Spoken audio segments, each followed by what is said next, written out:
Bismillahirrahmanirrahim. Vessalatu vesselamu ala Rasulillah. Allah subhanahu wa ta'ala жалғыз. Ақидадан кітапта келеді, Аллах тағала төрт нәрседе жалғыз. Алғаш Аллах тағала затында жалғыз. Затында жалғыз екендігіне қандай дәлел бар? Мысалы, Аллах тағала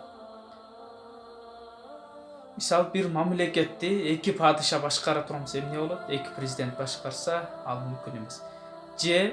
Bir unani екі айдоочу айтаса, екі руль қойып, екі шофер айтаса, алда мүмкін емес. Қырсыққа ұшыраш мүмкін, авария болып. Дал ошол сыңар эле. Лау кана фихим алихатун илля ла фасад. Эгер бул аламды эки кудай башкарганда, анда бул алам эч жагы бычыт болуп талкалып жок болуп кетмек. Мисалы, bir кудай күндү чыгыштан чыгарамса, бирөө батыштан чыгарам дейт.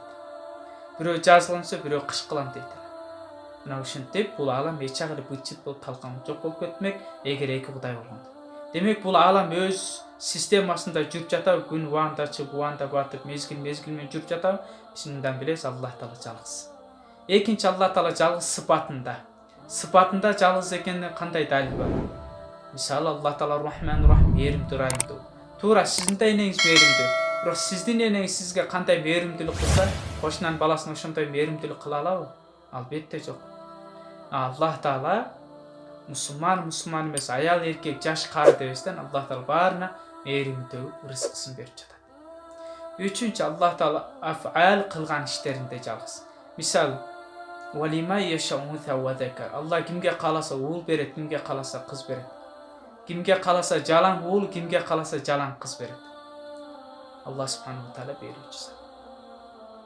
Мисалы, bir адамга жалаң уул берип жатат. Уулду болуп атат, уулду. Туғандар бар чоғылып келіп айтып, бұл жалаң эле уулду болуп атат.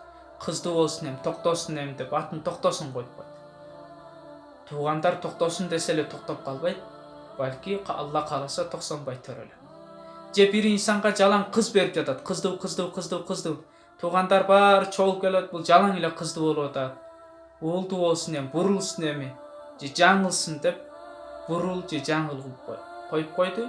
Адамдар бурул же жаңыл деп койсо эле бурулуп жаңылып калбайт, Алла кааласа бурулай жаңылай төрөлөр. Демек, уулду болуш, кызды болуш бул Айып булак, Сулайман тоого манчыл атадан эмес. Мунун баары Аллах Тааланын колунда. Кээ бир эркектерге таң каласың, сен кыз эле төрөй берет экенсиң. Эркектик эмеңе буулуп калыптыр деп. Жок, урматтуу тууган, сиз аялдын эч кандай тиешеси жок, ал кыз эле же эркек эле төрөй берет. Эгер тиешеси болсо, сиздики канчалык болсо, ошончолук эле болот алардыкы да. Андыктан мунун баары Алланын колунда.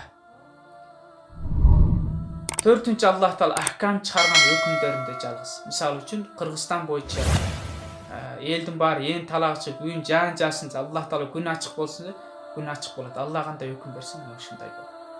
Андыктан урматтуу журттарым, биз билели, мына ушул нерселер баардык пайда, зыян, жакшылык жамандык урушпа Аллах Тааладан.